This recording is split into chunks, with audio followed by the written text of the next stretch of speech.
അങ്ങനെ കാത്തിരിപ്പിനൊടുവിൽ അൻപോട് കൺമണി എന്ന ചിത്രത്തിൻ്റെ ആദ്യ ഷോ ആരംഭിച്ച് ഇപ്പോൾ ചിത്രത്തിൻ്റെ ഫസ്റ്റ് ഹാഫ് റെസ്പോൺസ് ഒക്കെ കേരളത്തിലെ വിവിധ തിയേറ്ററുകളിൽ നിന്ന് പുറത്തുവന്നുകൊണ്ടിരിക്കുകയാണ്.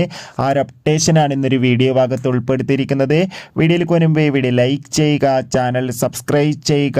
ജനുവരി മാസം ഇനി അങ്ങോട്ട് ധാരാളം ചിത്രങ്ങൾ OTT റിലീസ് ചെയ്യാൻ പോവുകയാണ്. നമ്മുടെ ചാനൽ ഭാഗം പരിശോധിച്ചാൽ നിങ്ങൾക്ക് ആ വീഡിയോയ്ക്ക് കാണാൻ വേണ്ടി സാധിക്കുന്നതായിരിക്കും. അർജുൻ അശോകൻ, അനഘ നാരായണൻ, അൽതാഫ് സലീം എന്നൊക്കെ പ്രധാന കഥാപാത്രങ്ങളായി ഇന്ന് റിലീസിനെത്തിയ ചിത്രമായിരുന്നു അൻപോട് കൺമണി.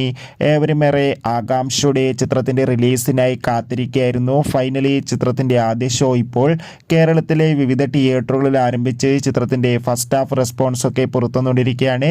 ചിത്രത്തിൻ്റെ ആദ്യ പകുതി തന്നെ മികച്ചൊരു പോസിറ്റീവ് റെസ്പോൺസാണ് നേടിയെടുത്തിട്ടുള്ളത്. ചിത്രം കാണുന്ന സിനിമാ പ്രേമികളെല്ലാവരും ഒന്നടങ്കം പറയുകയാണ് അൻപോട് കൺമണി എന്ന ചിത്രം മികച്ചൊരു കോമഡി എൻ്റർടൈൻമെൻ്റ് ആണെന്നും ചിത്രത്തിൽ അർജുൻ അശോകൻ്റെ മികച്ച അഭിനയം തന്നെ കാണാൻ വേണ്ടി സാധിക്കുന്നുണ്ടെന്നും കാത്തിരിക്കാം കൂടുതൽ റെസ്പോൺസ്.